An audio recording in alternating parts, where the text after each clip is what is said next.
I'm moving forward to our last, not the session, it's a keynote for all of us on payments data, unlocking new opportunities for engaging with Bharat. And for this, we would like to welcome on stage Mr. Aditya Swaminathan, who is the Associate Vice President, Paytm Ads. Please welcome Aditya. Of digital advertising. A handful of platforms get almost all the advertising traffic as they are effortless to use. We can target, measure, and get insights at the click of a button. It is so simple, right? We all have believed in it, and most consultants recommend it. But this coin also has two faces. While the bright side has consumer data, ease of use, and a captive audience, attribution bias, brand safety concerns, and bots form a walled garden, bringing out the dark side. It is way too dark here. Does a checkbox on the platform really mean it is brand safe? Or a few clicks and drop-downs indeed deliver accurate targeting with deterministic data? What if a brand's first-party data gets combined with a larger pool of signals to be auctioned off to its competitor? Or campaigns are getting amazing KPI results because there is attribution bias? A multi-billion-dollar deal was called off, doubting bot accounts. So the larger question is, whom to trust? Is there a way out? Are there solutions that can help drive the marketing agenda using deterministic signals? Open platforms giving you flexibility, authentic reach, brand safety, viewability, and most importantly, real users with real data? Well, there are, and one of them is right in front of you. Come on, let's flip the side and explore new age advertising possibilities with Paytm Ads. So I think we saw the video and I hope most of you got the gist of what we were trying to say. I think what's happening is in the industry, there are a few platforms, a lot of attribution bias and walled gardens, etc. And where does that leave us as marketers? And finally, what's happening on the fintech side of it? And what kind of opportunities does it present for us, right? So let me begin with the evolution of fintech, right? And if you look at the late 1900s, what we've seen is that online banking and ATM was actually just getting started in the country. And in the early part of the century, we had payment gateways, eKYC, and the Pradhan Mantri Jan Dhan Yojana, which was actually helping a lot of unbanked customers come into the banking frame. But the real adoption of digital transactions started around 2016, and UPI QR code, as you all know it, and the catalyst for that was also the demonetization. But if you look at it really, in 2020-21, when the pandemic struck, is when massification of digital transactions are happening, correct? And today, everybody uses contactless payments. So if I were to put a rough estimate of where fintech is actually going, we are seeing India becoming a $10 trillion digital transaction economy by 2025.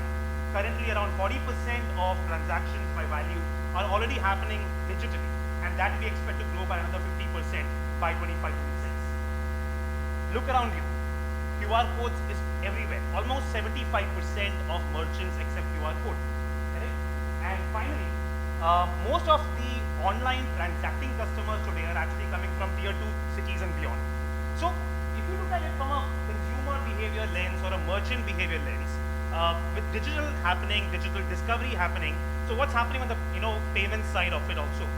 Commerce platforms came into mainstream about a decade back, and brands adopted offline to online, correct? But it didn't stop there. The last 2-3 years, we've seen local brands, restaurants also going online, right? Powered by platforms like Shopify and Thrive and DotPay and so on and so forth. From a spending pattern perspective also, consumers are having more money in the pocket, aided by buy now, pay later and access to credit.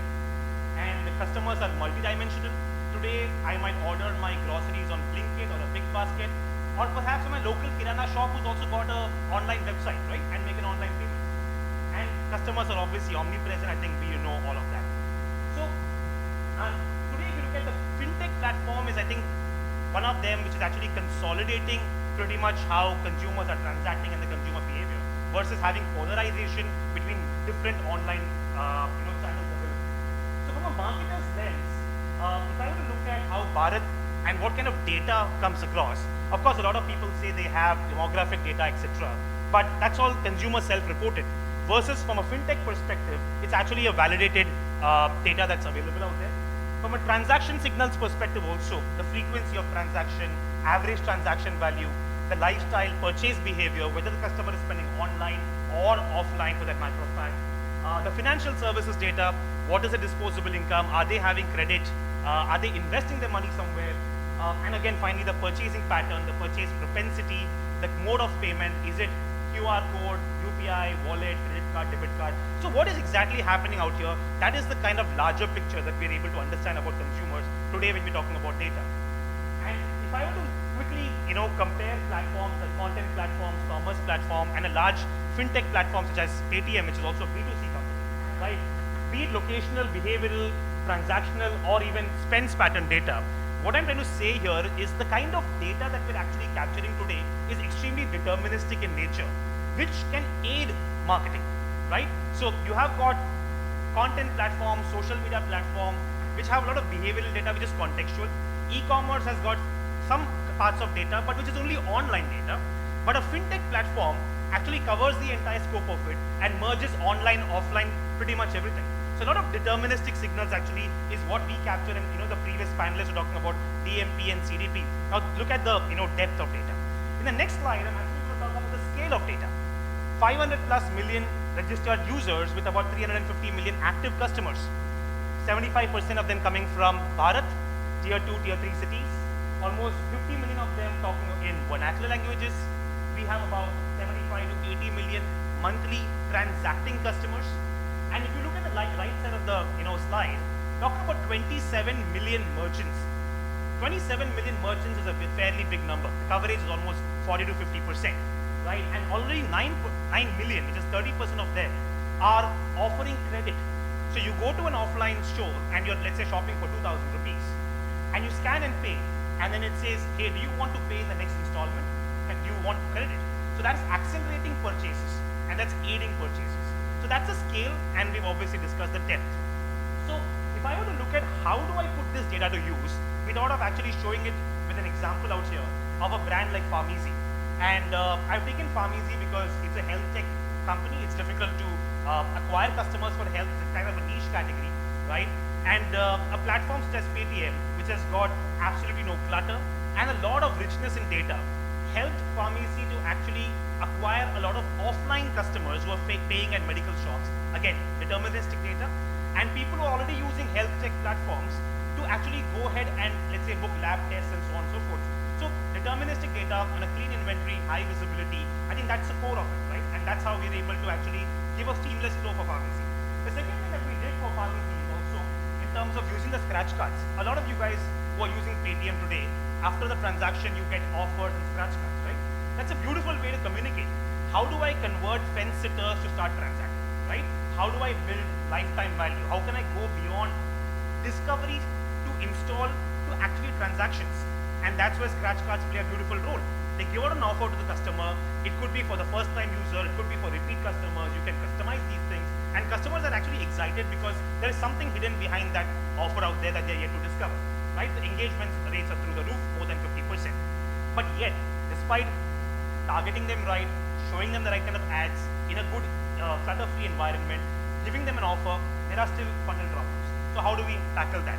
And we spoke about an open platform, and we spoke about how data can be used interchangeably. So we looked at how we can retarget these customers in the larger Paytm DSP, looking at the funnel drop-offs. So there is absolutely brand safe inventory, unified reach across different publishers. There is less wastage of inventory, and an easy integration and third-party trackers are enabled. So a 360-degree digital campaign using the power of fintech data is what actually brought down the cost of user acquisition for this brand, and that to its scale. We're talking orders in the thousands. Correct? So if you are a marketer, think about how can you use all this information to your advantage. Now, I'm just going to spend a minute about our products, right? Because after all, we're here to also sell, right? So we've spoken about Paytm. There is Paytm for Business, which is a merchant platform, and that's what has a 28 million merchants. There's Paytm Money, which is a wealth platform. We accept ads on all these platforms. We also have our integration with two major DSPs, Tizen and MediaMath, which is where we will be able to retarget those customers, use your first-party data, combine with our first-party data, make sense of it, and actually drive scale for you. So that's how the ecosystem is. And if I were to quickly go back, what's new with Paytm? What we've also added is in terms of discovery of offers. So let's say you have got a sale and you want to quickly communicate to 10 million, 20 million transactors on a daily basis. We can issue an offer on real time. With a jackpot, customers are excited about jackpots. There's high intent for that particular product. And finally, the in-app lead generation. And one might ask, what is really new about this? It's been around for ages on social media. I think the beauty of the in-app lead gen on a platform like Paytm, it's a fintech platform, is the mobile number that gets pre-filled is actually the same number that you use for your UPI transactions. It's an active, in-use mobile number. So unless Truecaller really says it's a spam call, there is no reason why a customer would not accept your call, especially if you have real-time API integrations. So that's how we're able to actually bring out data, targeting, and unique products to actually drive the marketing goals of brands. So quickly going back to the video, we spoke about the digital ecosystem, which is comprising of bots, lack of real users, whereas on a fintech platform, what we have is real users, real data. I mean, lo and behold, Paytm is one of the most trusted fintech brands in the country, right? And the data is as real as could get. When you're talking about data interoperability, what we allow for is our data being used for your campaigns on both Paytm and on third-party platforms. Likewise, accepting your data in a data clean room where we are able to merge our targeting signals using your first-party data for targeting your campaigns. The platform is completely open. It's not running on self-attribution like most global ad tech platforms. Most of the third-party trackers are actually usable on Paytm. So that's what we bring forth. And finally, there's flexibility in terms of how you can design your campaign, how you can deliver your campaign to meet your KPIs. So I just want to leave this dais and not hold you guys before the award ceremony starts, and by asking one very simple question. I think with all these benefits that fintech platforms today bring forward to you, are you really using fintech to your advantage in the marketing plans? And if not, I think let's just get started with that, right? So thank you for being a great audience. And our team is right here in case you guys want to discuss any solutions. Thanks.